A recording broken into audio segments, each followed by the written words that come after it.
Bonjour tout le monde, bienvenue dans cette rétro régionale sur NRTV. On part tout d'abord au marché de printemps de Nyon avec Vital Voleri, qui est le porte-parole de la SIC Nyon, qui détaille le programme et les mesures en vigueur.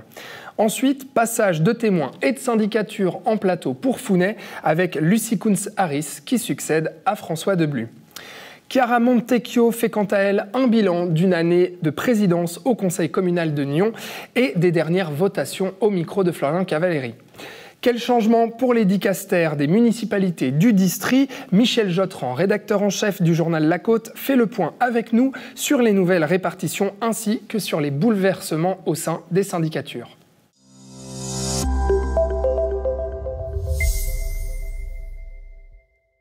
Le marché de printemps aura bien lieu à Nyon ce week-end les 5 et 6 juin dans le centre et dans le quartier de Rives. Ce sera le premier marché élargi et animé dans la ville depuis Noël 2019. Une réjouissance pour les commerçants nyonnais, pour le public et aussi pour les organisateurs. Bonjour Vital Voleri. Bonjour Alexandre. Alors vous êtes porte-parole et coprésident de la Société industrielle et commerciale de Nyon qui organise du coup ce marché de printemps. Je le disais, pas de marché animé et agrandi depuis 2019, donc on imagine un grand soulagement et une réjouissance. Exactement. Le dernier grand événement en extérieur a eu lieu en fait pour Noël 2019. Après on a été plombé par ce que l'on sait. Ouais. Donc c'est vrai que de pouvoir organiser un week-end de fête, un week-end un peu à marché élargi le 5 et 6 juin, donc nous réjouit et je pense la population également. Ouais, la population, les commerçants, voilà, comme je l'ai dit. Alors, cette fois-ci, en raison des restrictions, donc vous proposez cela principalement aux commerces et entreprises nyonnaises et aux associations de la région, contrairement à d'habitude, c'est ça? Vous vous centrez principalement sur les commerçants nyonnais? Exactement. Vu qu'en fait, il y a comme une surface en fait, que l'on peut utiliser, c'est vrai qu'il y aura environ 5 mètres à mettre entre chaque commerce et entre chaque stand. Donc, pour ces raisons de mesures sanitaires, on était obligé de dire prioritairement en fait, oui aux commerces, entreprises et aux exposants nyonnais. Parce que vous avez dû limiter le nombre d'exposants. Exactement, tout à fait, ouais, c'est juste. Ouais. Ils sont de combien à peu près? Vous savez, alors, nous aurons donc le marché habituel du samedi matin, ils sont environ 27, je crois. Ouais. On a reçu déjà 35 inscriptions de la part des commerçants qui seront donc devant leur devanture, et puis les associations, quelques-unes se sont inscrites pour faire également donc, un peu d'activité. Et puis il y aura également ce qu'on appelle également donc, le sport et la culture qui sera fait par différents groupes aussi. Voilà, des animations le dimanche et puis le samedi, donc ce marché animé et puis en extérieur. Quelles sont les autres restrictions à part les distanciations entre les emplacements? Quelles sont les autres restrictions à respecter? Et est-ce que les assouplissements du Conseil fédéral qui rentrent en vigueur aujourd'hui ont changé quelque chose? Oui. Principalement au niveau de tout ce qui sera donc place assise pour manger, donc on sera en fait vraiment dans un régime de restaurateur extérieur, donc on aura droit à 6 places, donc les gens devront tous s'inscrire.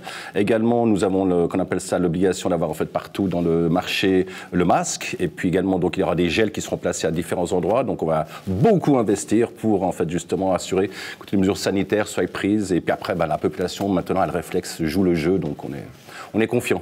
Donc la nouveauté depuis aujourd'hui, c'est cette consommation de nourriture qui est possible. Voilà, exactement. Sera possible ce week-end. Ouais, il n'y aura pas de consommation de nourriture de la part des stands en fait, durant ce marché, étant donné qu'en fait, nous ne voulons pas faire concurrence aux restaurateurs.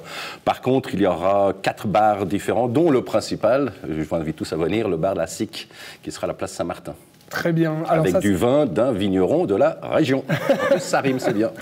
Et d'ailleurs, parce que vous parlez de ça, vigneron de la région, commerçant de la région, c'est vrai que le but de ce marché de printemps, et puis prend tout son sens avec cette période Covid qu'on a connue, à savoir reconnecter finalement les commerçants du coin avec la population. Exactement, tout à fait. C'est un de nos vœux principal, en fait, que l'on puisse à nouveau ressortir. On le remarque, en fait, moi je suis donc commerçant, et c'est vrai que depuis comme quelques temps, on remarque, même derrière les masques, mais lorsqu'on voit les gens dans la rue, les gens ressourient beaucoup plus, les gens sont beaucoup plus décontractés. Moi je regarde assez souvent les informations, quand je vois le visage de Bercé entre en fait, mars 2020 et le Bercé qu'on a vu à l'hôtel Journal hier soir, on a dû passer une étape, je pense. Ouais. Donc là, effectivement, il y a du nouveau, il y a du beau temps. On croise les doigts aussi pour le temps de ce week-end. week-end? Alors ça, c'est pas ce qu'on peut en fait nous maîtriser. Ouais. Exact, maîtriser, parce que là, il y a 10 jours en arrière, on était tous en fait euphoriques, c'était censé être une journée ensoleillée, et puis là, on dirait que les orages s'approchent. Bon, écoutez, en fait, on va quand même aller jusqu'au bout. Donc, Vital Voleri, ce soir, il y aura le conseil communal de Nyons qui se réunira pour voter certains préavis, dont celui exceptionnel au sujet des bons solidaires offerts par la municipalité. Le conseil communal va devoir voter sur cette demande de prolongement de cette mesure avec un crédit supplémentaire de 350 000 francs. Qu'est-ce que vous pensez de ces bons solidaires? Quelle est leur utilité pour les commerçants, les restaurateurs nyonnais? Très bien. En fait, la première vague, on va prendre un mot qu'on utilise beaucoup, donc de ces bons a été très bien utilisé. On a reçu beaucoup de gens qui ont acheté. Le montant était en plus bloqué à 1000 francs, mais certains m'ont dit qu'ils auraient acheté facilement pour beaucoup plus, parce qu'en fait, l'idée était parfaite. Donc, nous, on pense que ça va sûrement être voté oui ce soir. Et après, c'est vrai qu'au niveau du timing, c'est parfait, parce que nous, les commerçants, on a un peu profité des premiers bons qui ont été émis avec justement donc, cette subvention. Et maintenant, les restaurateurs ouvrent aujourd'hui et on vote une deuxième tranche. Ça me semble génial. Donc tout le monde va pouvoir profiter un tout petit peu de ceci. Et je pense qu'en fait, la population et nous, les commerçants, tout le monde en fait, sommes très heureux de cette initiative. Effectivement, il y a eu un grand succès, parce que sur 1 million de valeurs générées, apparemment plus de 500 000 francs ont déjà été dépensés avec ces bons. Comment ça marche ? Les bons. Alors c'est assez simple, vous pouvez acheter les bons sur Internet, d'accord. Donc après également, on peut aller les chercher en fait à la municipalité. Et après, nous en tant que commerçants, on a uniquement en fait à scanner ou mettre le numéro du bon. Donc 15% donc en fait sont de rabais pour la personne qui achète. Donc si on achète pour 100 francs, il va payer que 85 francs. Et nous pour 85 francs, donc payé par le consommateur, vu que c'est un bon de 100 francs, on a droit à 5 francs. Donc finalement en fait, il y a un ratio entre les deux. On fait un peu de mathématiques, pas trop long, pour pas ennuyer les gens. C'est ça, c'est lundi. Donc voilà. Donc ce qui veut dire que finalement tout le monde est gagnant, c'est du win-win pour tout le monde. Ouais, d'accord. Et est-ce qu'on pourra les utiliser, ces bons, au marché de printemps ou pas? Alors vous me posez une bonne question, je pense oui. Mais théoriquement, c'est vrai. Mais bon, je vois mal comme quelqu'un arriver pour prendre un verre de vin de la région, en fait, justement, en fait, payer pour le prix de 4 francs avec un bon. Ouais. Tout le monde pourra le faire. C'est vrai que si vous achetez 10 bouteilles, c'est possible. Mais dans certains cas, il faut quand même, en fait, donner l'application. C'est possible, mais en fait, je ne pense pas que ce sera une priorité. Ouais. On a parlé donc de ce marché de printemps avec vous. Au sujet des marchés hebdomadaires aussi, j'aimerais vous entendre là-dessus, parce que toujours au sujet de ce conseil communal qui a lieu ce soir à Nyons, il y a un autre préavis avec une demande de crédit de 120 000 francs pour redynamiser le marché du samedi à Nyons. Bonne nouvelle pour la SIC, potentiellement, puisque apparemment il y aurait une demande de gouvernance qui aurait été proposée à la SIC. Qu'en est-il ? Donc c'est tout à fait exact. On a donc rencontré les services de la ville de Nyons pour reprendre une partie de la gestion du marché du samedi matin. Donc nous sommes en fait actuellement en discussion, mais en fait discussion bien avancée. Donc on va certainement reprendre. C'est du travail, donc il y a encore un cahier des charges, il y a quand même pas mal de choses à faire. Un des maîtres mots qui était donc utilisé, c'est qu'en fait tout le monde veut un marché convivial, durable et local. C'est-à-dire que l'on veut à nouveau privilégier évidemment les gens de la région. On veut également que si on fait quelque chose en fait dans la durabilité, également en fait dans la partie écologique, et puis la partie conviviale, on veut essayer d'amener, et nous on aura certainement comme dans le marché du printemps, une buvette. Et il y aura des stands d'animation, peut-être pas tous les samedis parce que c'est un peu compliqué, mais il y aura également des stands d'animation avec des groupes de la région, des chanteurs de la région, etc. Donc peut-être même des performances. Donc c'est vrai que la ville de Nyons essaye de mettre en place quelque chose qui soit plus proche d'un vrai marché et pas seulement en fait on s'installe et on vend des légumes. Ouais, donc qu'est-ce qu'il y a besoin au final d'être redynamisé, parce qu'il me semble qu'il y a aussi une recherche de nouveaux exposants qui a été demandée. Hein. Tout à fait. Sauf erreur, actuellement ils sont une trentaine et puis en fait on doit arriver à une quarantaine au niveau des places. Alors également l'un des points qui sera important, c'est que la place Bel Air sera le point principal, donc sera le point central du marché. Donc bon, actuellement on est tous un peu éclatés pour des raisons de mesures sanitaires, mais c'est vrai qu'une des envies, une des décisions serait que la place Bel Air soit le centre, et après en fait comme un escargot que l'on mette autour tous les différents exposants pour avoir beaucoup plus de proximité. Oui. Et quel rôle aura la SIC justement dans cette gérance? Alors la SIC aura le rôle de s'assurer que tout fonctionne bien. Donc il faudra bien séparer les choses. La partie logistique, la partie en fait légale, donc sera toujours par la police du commerce, ça c'est normal. Donc ils ont quand même leurs prérogatives par rapport à tout ça. Nous serons beaucoup plus ici pour aider les commerçants, les exposants à s'installer. Après donc on va animer le bar, on va également en fait s'assurer que les différents différentes prestations, performances musicales ou culturelles se fassent bien. Et puis à 2h l'après-midi, on rentre tout et on rentre à la maison. Non, je rigole, après on va dans le commerce, dans des environs. Donc, le but, c'est qu'à nouveau, la population se retrouve en fait dans un marché convivial, durable et local.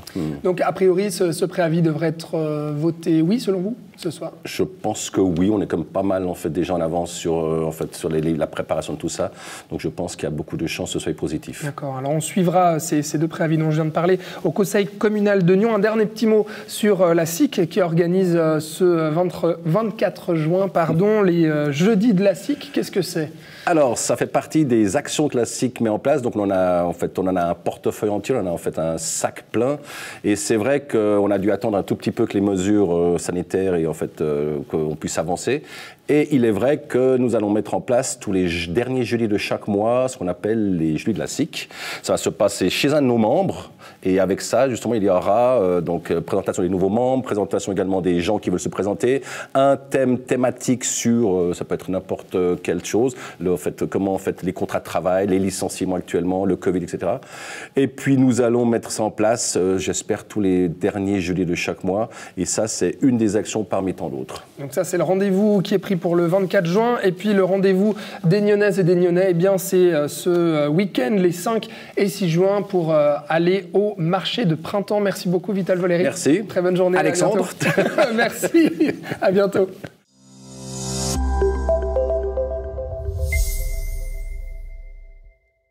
Lucie Kounsaris succédera à François Deblu à la tête de la plus grande commune de Terre Sainte, Founais. Passation symbolique aujourd'hui sur notre plateau. Ils sont avec nous. Bonjour à vous, merci beaucoup d'être présent. Alors, Lucie Kounsaris, vous serez la première syndic à occuper la première femme, à occuper cette position. Quel est votre sentiment? Alors, je suis fière de reprendre le flambeau en tant que première femme syndic. C'est une expérience qui, je pense, va m'apporter beaucoup. Je me réjouis de reprendre les dossiers et de représenter nos citoyens aussi et de continuer les différents projets qui sont en cours. Donc, je pense que c'est une fierté pour moi de reprendre le flambeau. Alors François Deblu, une longue carrière derrière vous dans la région, on vous connaît dans la politique dans plusieurs domaines. Député au Grand Conseil de 1998 à 2017, vous faites aussi partie de ceux que l'on dit les dinosaures de Founais, puisque vous êtes rentré à la municipalité en 1989. Après une législature compliquée et tendue, est-ce que vous vous réjouissez de partir ou non? Législature compliquée. Oui. La dernière qui vient de se passer? Non, il y a eu quand même quelques petites tensions très bien passé. Founais. Ah, mais ça s'est bien passé. Moi, je trouve que... En fait, toute ma carrière à la commune de Founais n'a été qu'un long fleuve tranquille, sans trop de problèmes, je dois le reconnaître aussi, parce que j'ai d'excellents collègues à la municipalité, aussi d'excellentes relations avec le conseil communal. Alors, je pense que ça s'est bien passé. Je suis très content, mais je suis aussi très content d'arrêter. Aujourd'hui, la politique, est-ce que c'est terminé pour vous? Alors, la politique, c'est complètement terminé, effectivement. En 2017, j'ai arrêté le Grand Conseil.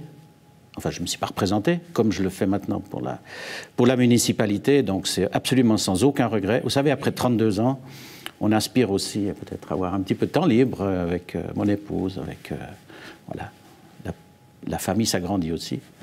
Donc, voilà, on se réjouit de pouvoir passer un peu de temps ensemble et puis de profiter un petit peu de loisirs et voilà. Voyage, on verra. Vu les temps qui courent, les voyages, c'est pas trop recommandé. C'est un peu plus compliqué, tout à fait. Mais... Alors, vous me disiez à l'inverse que cette législature n'était pas si compliquée, pas si tendue, mais quel bilan est-ce que vous en faites? Si c'est un long fleuve tranquille, qu'est-ce que vous pouvez en dire de cette législature? Eh bien, on a pu quand même réaliser beaucoup de projets. Alors, certes, il y a un projet qui me tenait à cœur qu'on a dû renoncer, il a fallu faire des choix, parce qu'en fait, voilà, les finances vont très très bien, mais malgré tout, voilà, la dette augmente, c'est ce qui fait peur à certains, à moi pas trop, parce qu'en fait on reste une commune qui est une commune que je dirais qui n'a pas trop de problèmes de finances. Il y a certains ratios qui sont pas très bons parce que voilà, on a investi beaucoup et pour ça il faut emprunter. Mais voilà, il y a un petit projet qui m'a tenu à cœur et puis qu'on n'a pas pu réaliser, c'est les transformations du centre sportif, donc la création d'un terrain synthétique à la place du terrain en herbe, du terrain du haut. Mais c'est que partie remise, et là je me tourne vers Lucie pour lui dire que j'espère qu'elle pourra faire passer ce projet. Mais il a fallu faire des choix. Donc il a fallu faire des arbitrages, faire des choix sur les investissements. D'ailleurs, il y a une liste qui est encore considérable de choses qu'il faut encore faire à l'avenir, qui risquent de passer malheureusement. Peut-être avant le terrain de foot, mais voilà. Ouais. Parce que là, on sait que quelque part, vous êtes attendu au tournant. Lucy Kontzaris, au niveau des finances, certains les critiquent. On peut entendre M. François Deblu dire que tout va bien. D'autres diront que c'est une augmentation de la dette de 111%. Il va falloir faire des choix. Est-ce que vous avez déjà une idée dans quelle ligne et quelle direction vous voulez emmener Founet ? Alors, de toute manière, certains choix ont déjà été faits sur ces 2 dernières années particulièrement. Ensuite, ce sera une discussion qu'on aura avec mes futurs collègues. Moi, je suis du même avis que M. Deblu au niveau des investissements. C'est une dette, certes, mais c'est un investissement pour la commune qui a du rendement également. Donc, on a un patrimoine immobilier, on a des logements communaux pour nos jeunes du village. C'est un investissement qui va sur le long terme. Donc, il va falloir prendre des décisions, certes, mais je reste dans la même optique que M. Deblu par rapport à ça. Alors aujourd'hui, après cette campagne assez musclée à Founet, vous souriez, donc on va y revenir, la municipalité aujourd'hui est rééquilibrée. On a 3 candidats pour l'entente du centre droit, 2 candidats pour l'alliance de Founet. Donc la municipalité aujourd'hui, on peut dire qu'elle reflète un peu plus ce qui se passe aussi du côté du conseil, avec 26 sièges occupés par l'entente du centre droit et 24 pour l'alliance. Aujourd'hui, comment va se passer cette cohabitation ? Parce qu'il y a aussi, on a l'impression, des blessures à soigner. Alors, je pense qu'on aura une discussion constructive, c'est certain. Maintenant, les 2 groupes ont les mêmes projets, les mêmes visions pour la commune, donc je ne pense pas qu'il y aura beaucoup de contradictions. Moi, j'ai eu l'occasion de travailler avec tous mes futurs collègues, donc je me réjouis de ces discussions, je les connais déjà. On a tous été au conseil auparavant, donc je pense qu'on va avoir quelque chose de constructif. Il y aura certainement des petits débats par rapport à nos groupes, mais ce n'est pas forcément une mauvaise chose. Et effectivement, ça reprendra un petit peu ce qui se passe au conseil. Maintenant, un bon côté, c'est quand la municipalité présentera des préavis, elle le fera d'un côté commun et plus uniquement d'un seul groupe. Donc il y aura peut-être un peu moins de contradictions à ce niveau-là, au niveau du conseil peut-être. Pourtant, c'est la critique qui est souvent faite du côté de Founet, c'est que l'alliance peine à exister. François Deblu, est-ce qu'aujourd'hui, avec cette municipalité qui est un petit peu reconfigurée, est-ce que ça peut justement adoucir les choses ?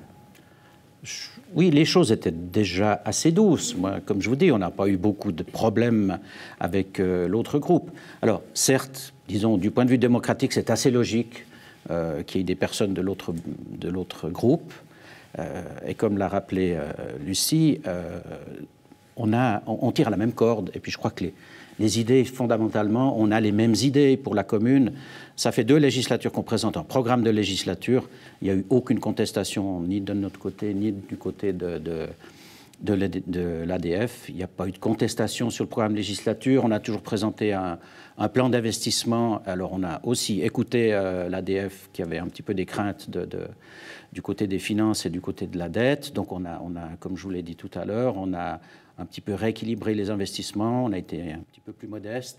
Mais il reste des lignes de conduite qu'on doit tenir et qu'il faut continuer. On doit continuer d'investir. Je veux dire, une communauté qui n'investit plus dans l'entretien des bâtiments, dans l'entretien des routes, aussi, on va aussi vers la transition énergétique. On a aussi l'objectif de Cité de l'énergie pour la commune de Founet. Il y a longtemps que le projet est en route. Maintenant, il faut le finaliser. Mais tout ça, ça nécessite des investissements. Comme au centre communal, on commence à couvrir les toits de panneaux solaires. On isole les bâtiments, on isole les toits. Et tout ça, ça coûte des fortunes. Je veux dire. Ouais. Ça coûte des fortunes, justement, dans une situation qui est aussi un peu compliquée. Parce que c'est vrai qu'encore une fois, j'insiste un peu, mais si on revient sur cette campagne, vous avez aussi reçu des lettres anonymes de citoyens qui vous accusent d'avoir massivement endetté la commune. Donc, c'est des accusations qui peuvent être assez lourdes, donc comment faire ? Alors, je pense que c'est des accusations qui étaient assez lourdes, mais qui, selon moi, étaient là uniquement pour piquer et pour le bienfait de la campagne, pour moi. Aujourd'hui, comme l'a dit M. Deblu, les finances sont contrôlées, on est conscient de ce qui se passe, on s'en rend compte, mais on ne peut pas s'arrêter d'investir pour l'avenir. Donc, et tous les préavis ont été votés pratiquement à 80% par les 2 groupes. Donc, il n'y a pas eu de contradiction notoire lors des votes sur les préavis. Donc, à ce niveau-là, moi, je ne me fais pas trop de soucis. Oui, François Deblu, je peux rajouter quelque chose. Je dirais, Alors, les dettes de la commune, on est à peu près à entre 30 et 35 millions de dettes pour une commune de 3850 habitants. Avec tout ça, on a construit une soixantaine d'appartements. Et je pense que la valeur vénale de ces immeubles, c'est largement plus que les dettes. C'est juste ça. Et c'est des choses qui sont rentables. Chaque année, ça nous rapporte des sommes considérables à très long terme, je veux dire. Ouais, donc c'est pour ça que moi, j'ai absolument pas de crainte. Alors certes, on ne va pas vendre ces bâtiments, bien entendu, mais malgré tout, ça reste quand même quelque chose d'assez solide. J'entends la contrepartie des dettes, c'est quand même un outil de travail extrêmement rentable. Donc je crois que là, il n'y a pas de crainte. C'est pour ça que je dis toujours, il n'y a pas de crainte à avoir. Et voilà, ces corbeaux, c'est ce genre de choses, c'est des effets de manche qui sont, voilà, qui reposent sur rien du tout, quoi. Je trouve que c'est...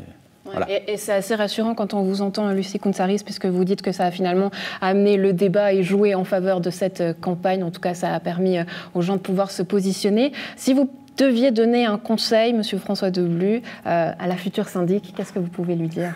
Au sujet des finances? Ce que vous voulez. Alors, un conseil, c'est, je lui souhaite en tout cas, qu'il y ait une bonne ambiance à la municipalité. Et ça, je crois que c'est vraiment fondamental. Oui. Pour que la commune aille bien, il faut que la municipalité s'accorde et s'entende bien. Et je crois que moi, je n'ai pas trop de soucis avec les personnes qui ont été élues. Je suis certain que ça se passera bien. Mais il faudra... Voilà, chacun devra mettre un petit peu du sien pour que ça aille bien. Mais c'est aussi un avantage qu'il y ait quelqu'un de l'autre groupe qui soit dans la municipalité, parce que au moins, ils pourront représenter une bonne partie du conseil à la municipalité, dans les décisions, etc. Je crois que Lucie l'a très bien expliqué tout à l'heure. Moi, c'est ce que je souhaite, c'est qu'il continue à y avoir une bonne ambiance dans la commune. Ouais. Lucie Kontsaris, pour terminer la boucle, qu'est-ce qu'on peut souhaiter pour l'avenir de M. François Debluy? Alors, moi, je lui souhaite de bien pouvoir profiter de ces journées, de ces soirées, de sa famille, comme M. Debluy l'a mentionné, qui s'agrandit. Donc, et je sais qu'il ne restera pas très loin du village de Founet, hein, on va toujours le voir. Et je vais beaucoup regretter mes anciens collègues, mais je me réjouis de ce nouveau défi. Donc, tout de bon pour la suite pour M. Debluy. Merci. On se réjouit en tout cas d'avoir des nouvelles de Founet, Lucie Kontsaris, François Debluy. Merci beaucoup d'avoir été avec nous. Excellente journée à vous. Merci à vous. Merci, pareillement. Merci beaucoup.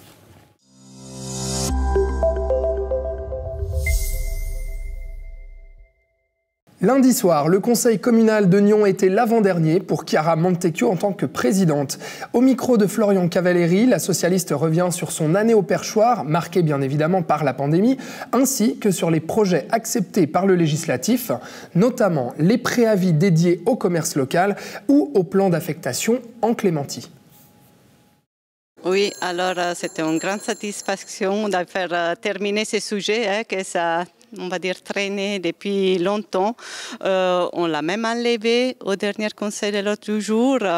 Donc aujourd'hui, c'est vraiment avec grand plaisir que c'est passé. C'était voté, le conseil communal a pris sa décision. Il y a eu un rapport de minorité et un rapport de majorité. Mais voilà, c'est l'avis du conseil normal. Et puis la discussion est allée de l'avant sans imprévu majeur. Pour finir par un vote positif par rapport à cet objet, il y a eu aussi d'autres votes qui ont concerné le commerce nyonnais. Et là encore, ça a été accepté finalement sans trop de débat. Oui, finalement, je pense que c'est aussi une preuve que les commissions font du bon travail. Donc, les sujets sont bien préparés, puis sont discutés en sens de groupe, et puis on a des idées assez claires sur les sujets. Donc, voilà, je pense que les gros des discussions ont eu lieu au sein de la séance de la commission. Voilà, ça c'était pour cette séance, avant-dernière séance placée sous votre présidence, et j'y viens justement. Une année assez spéciale pour une présidente. Comme Blaise Rechat qui vous a précédé, vous allez rester dans l'histoire pour raison de Covid finalement. Oh là là, c'est pas une bonne nouvelle ça. Mais effectivement, c'était assez spécial. D'abord, j'ai jamais fait une séance à la salle du conseil communal de Nyon. Ça c'est dommage, mais c'est comme ça qui s'est passé. Toujours au théâtre. Heureusement que j'aime bien les théâtres. Cela dit, je dois dire que les séances ont bien marché, j'ai l'impression. Donc, en tout cas, c'est les retours que j'ai eus de la part de la municipalité, de la part de mes collègues conseillères et conseillers. Donc, pour ces parties-là, je suis assez satisfaite. pour la partie, on va dire, participation à des événements, à des soirées où je pouvais rencontrer les gens, ben, malheureusement, ça n'a pas pu avoir lieu. Donc voilà, ça c'est dommage. Et il y a quand même quelque chose qui m'a dit la secrétaire que je garde dans mon cœur parce que quand il y a eu la panique de la deuxième vague, donc on m'appelait pour mettre des règles additionnelles au conseil, etc. Puis je disais, mais non, on n'a pas besoin d'autres règles. Il y a déjà la confédération, les cantons, on ne va pas faire des spécialités. Mais bon, il y avait beaucoup de tensions. Et ben, madame la secrétaire m'a dit, heureusement que c'est toi la présidence. Donc voilà, pas de chance, mais voilà, c'est un compliment que je garde pour moi. Je vais quand même terminer cette interview en vous demandant une dernière chose. Est-ce qu'il y a une anecdote qui marque votre année de présidence, qui marque le style Chiara Montecchio? Bon, l'anecdote, je ne sais pas. Ben, déjà, ces conseils, il y a quelque chose d'un peu spécial qui s'est passé parce que j'ai dû laisser ma place pour discuter du point 20 de l'ordre du jour. Et ça, parce que j'ai signé une motion. Bon, c'est en fin de législature, donc ce sera un objet qui arrive au Conseil pour la prochaine législature. Donc, je me suis sentie assez à l'aise à les signer. Et puis, particularité, bah, la première vice-présidente n'était pas là. C'est toujours un peu lié à cette situation Covid. Donc, on a dû passer carrément la main à la deuxième vice-présidente. Donc, j'ai formé 2 vice-présidentes en même temps la semaine passée. Mais c'est très bien passé. Est-ce que vous vous réjouissez de rejoindre les bancs du législatif? On sait qu'on a la parole beaucoup plus libre. Est-ce que vous venez de dire on a peut-être l'illustration? Oui, ben alors justement quand je suis redescendue dans les rangs et puis mon groupe m'a souhaité la bienvenue, j'étais contente. Et puis je me réjouis pour la prochaine législature, je suis élue au Conseil, c'est un grand honneur et puis je compte compter mon engagement politique pour la ville.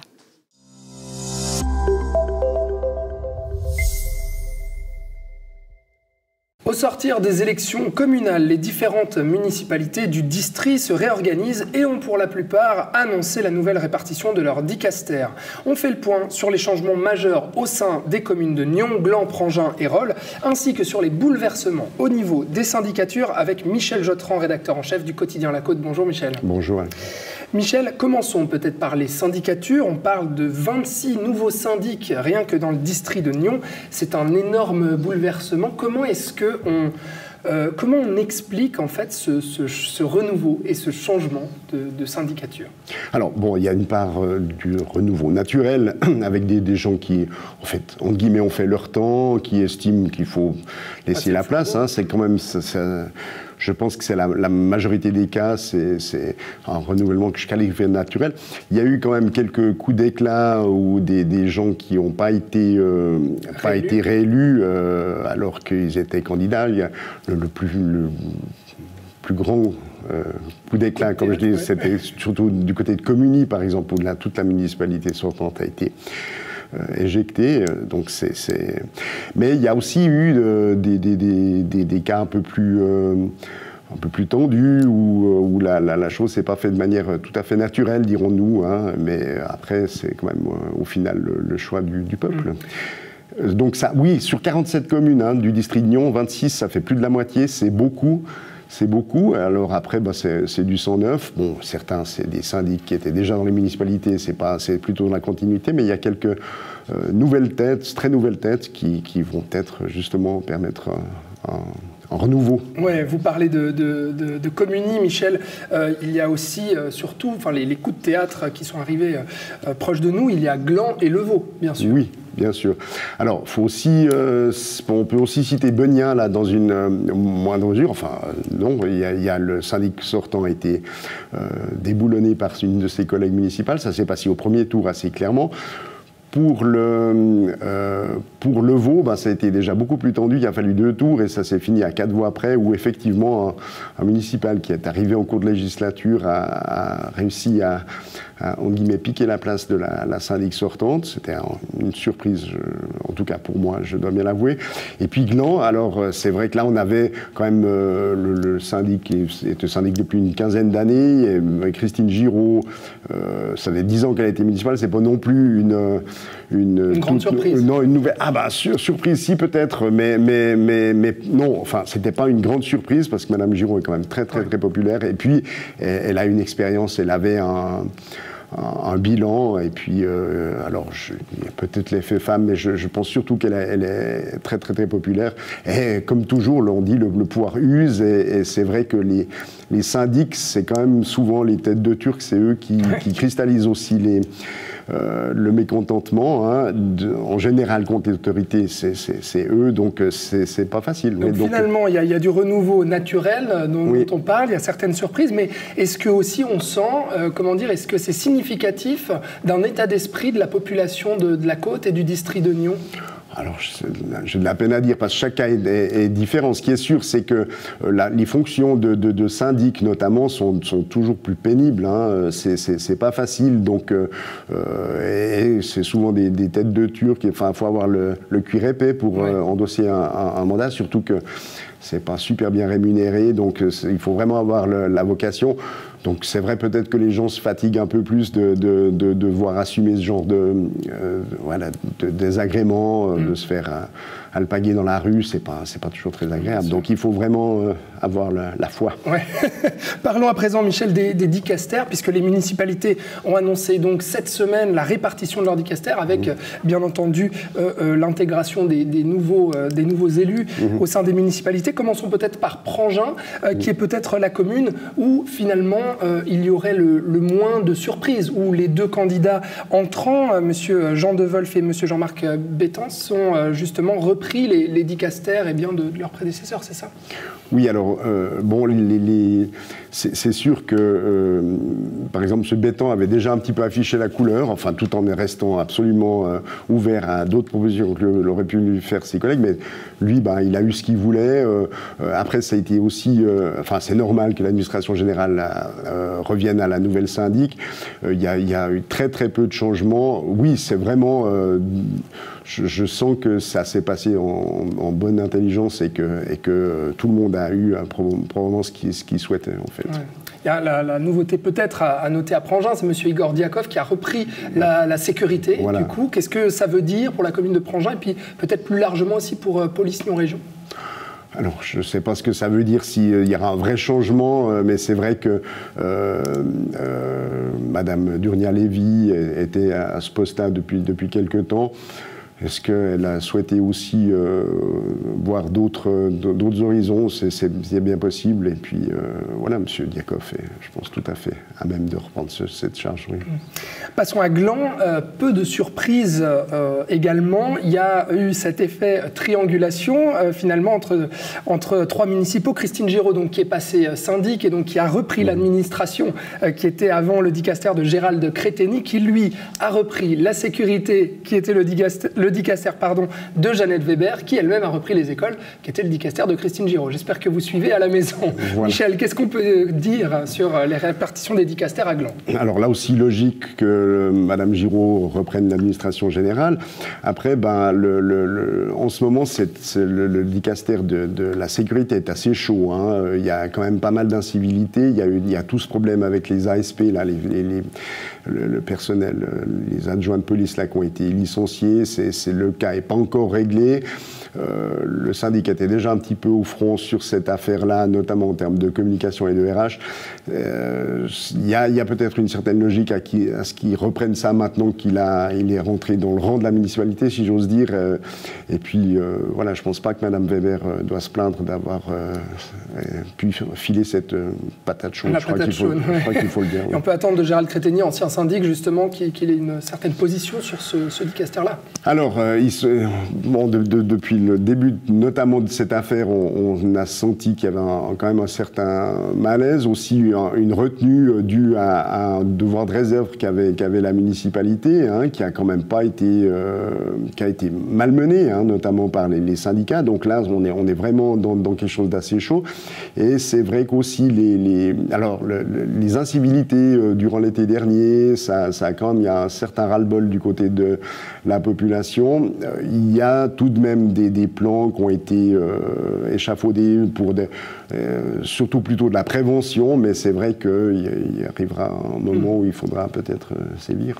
Voilà ce qu'on pouvait dire sur Gland. Merci Michel. Passons à Rolle. Peut-être changement de syndicature également. Monique Choula-Pugnal qui devient donc syndic et reprend l'administration générale, les finances et l'informatique. Dans les changements majeurs, nous avons également Monsieur Giorgio Michello qui reprend donc toute la culture, puisque une partie de la culture était gérée par Madame Choula-Pugnal avant. Mais la grosse nouveauté, c'est que Monsieur Giorgio Michello reprend la sécurité principale et donc la police. Oui, alors moi je dirais qu'il y a en fait une des nouveautés, c'est peut-être le retour de l'école à Monsieur Haldiman, en fait, qui en a été dépossédé, en tout cas il l'a perçu comme tel quand, au moment de l'élection complémentaire qu'a vu Giorgio Michello accéder à la municipalité de Rolle et la droite prendre la majorité. Ça a été perçu comme un coup de force. Là, je vois qu'il récupère l'école, donc c'est peut-être un signe d'apaisement de la part du PLR notamment. Et je pense que c'est une bonne chose, et c'est quelque chose qu'il apprécie, donc je pense que ça a dû bien se passer, la répartition. Et puis autre chose aussi, les finances, hein, qui étaient jusqu'alors entre les mains du syndic socialiste, mais qui a entre-temps démissionné du Parti socialiste et que certains qualifiaient de PLR plus qu'un PLR. Mais enfin, toujours est-il que là maintenant, le PLR qui s'est beaucoup investi dans ce bras de fer contre le canton, est maintenant en prise directe et va pouvoir peut-être poursuivre son combat et peut-être en voir aussi les limites. Exactement. Et puis Loïc Haldiman qui a donné les dicastères qu'il avait, notamment travaux publics et services industriels à Margaret Rushdie, et puis également l'urbanisme et la mobilité à Cécile Rhodes. Oui. Également pour lui se concentrer sur des affaires de plus en plus sociales aussi. Hein. Oui, puis il y a aussi, je crois, sauf erreur, l'écologie, enfin tout ce qui est développement durable va aussi à Madame Rhodes, qui est vers libéral et donc sensible à ces thèmes. Donc logique, effectivement. Oui, tout à fait. Voilà pour Rolle à Nyon. Michel, surprise du côté de la création de ce pôle affaires régionales qui donc a été confié à Pierre Wallon. À quoi sert ce pôle ? Alors, c'est une évidence que à l'heure actuelle, les grandes décisions se prennent à l'échelle régionale ou d'associations de communes. Et c'est vrai que les municipaux siègent dans de multiples associations, même des fois aussi des conseillers communaux généraux. Et c'est peut-être une volonté de la part de Nyon de regrouper toutes ces... Alors, peut-être pas toutes, hein, je pense par exemple Police Nyon Région, ça devrait rester avec le dicastère de la sécurité de Roxane Farolinares, mais toutes ces implications, et notamment le conseil régional, c'est important que la vision d'ensemble reste peut-être sous une même personne. Et là, on se rend compte en fait que ça va aussi faire un gros changement du côté de région de Nyon, hein, parce qu'on sait, Gérald Cretonny avait déjà annoncé, hein, même si avant de savoir qu'il serait plus syndic, qu'il ne serait plus du comité directeur de région de Nyon, et Daniel Rosselin, du coup, arrête aussi et sera remplacé par Pierre Wallon. C'est presque autant une révolution pour un changement pour la ville de Nyon que pour la région, puisque Pierre Wallon est quand même quelqu'un qui siégeait au conseil intercommunal, qui s'est monté assez souvent critique vis-à-vis de l'institution, et du coup il va pouvoir peut-être influencer d'une autre manière la région de Nyon, qui a certainement besoin d'un peu de renouveau, et là en l'occurrence ce sera fait. Alors oui, la région, c'est très important, et Pierre Wallen va pouvoir amener son œil critique. Ouais, d'autant plus que Pierre Wallen donc reprend également le dicastère de l'environnement, lâché donc par Roxane Farolinares. Un tout petit mot là-dessus peut-être? Ouais, alors, sauf erreur, elle garde la mobilité. Hein, donc, elle, c'est vrai qu'elle s'est beaucoup investie dans la mobilité douce, donc c'est un peu de l'environnement de toute façon. Et voilà, je pense que... Après, la sensibilité verte de M. Wallen va aussi probablement l'aider à gérer ce dicastère, qui prend de l'ampleur. Et on se rend compte, tous les projets à Nyon en ce moment sont quand même très teintés développement durable. Enfin, il y a de très gros projets là autour. Je pense que c'est quelque chose qui est en train de prendre de l'ampleur. Oui. Et puis un dernier mot sur Nyon. Donc, dans les changements majeurs, il y a aussi donc Stéphanie Schmutz qui reprend l'urbanisme, et puis Alexandre Démétriades qui prend le sport et la culture. Là-dessus, pas de surprise?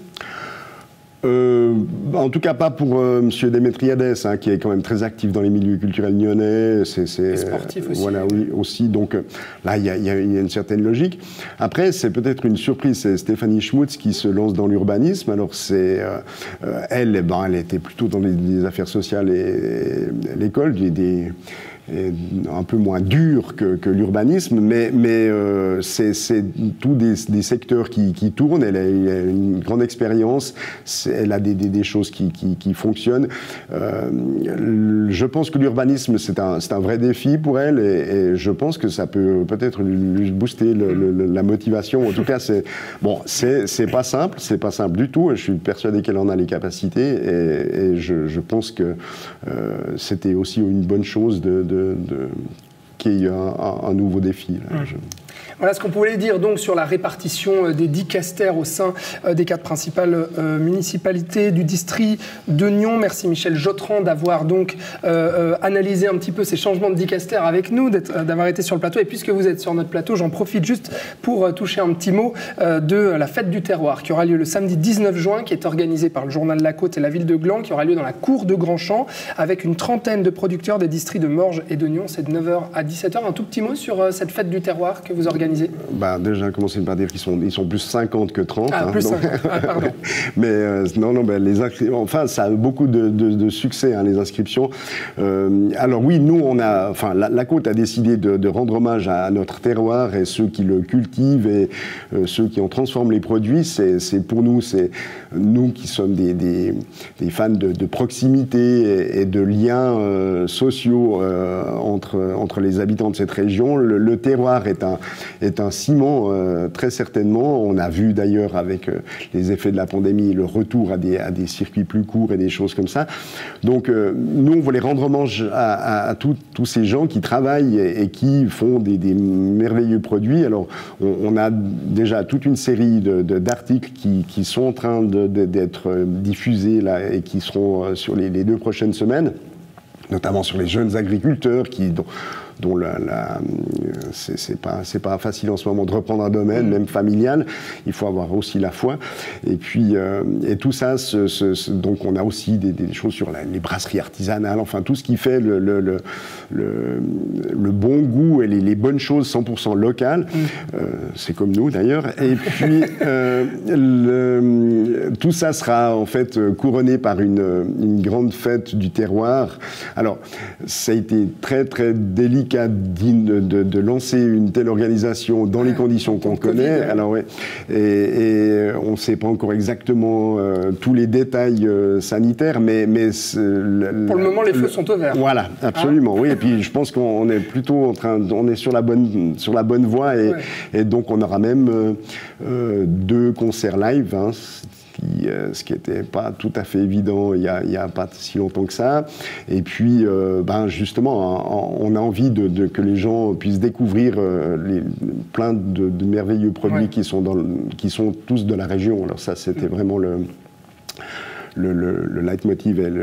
Donc, alors, 50, on a différentes animations. Ce sera vraiment, j'imagine, enfin, très très sympa. On aura le kiosque à musique, mais lui, il est encore en enregistré, mais on aura quand même deux performances live. Et en attendant, donc le 19 juin pour cette fête du terroir, il y a tout donc le dossier qui est consacré sur le site de la Côte.ch. Merci beaucoup Michel Jotran d'avoir été avec nous. Mais merci à très bientôt. À bientôt.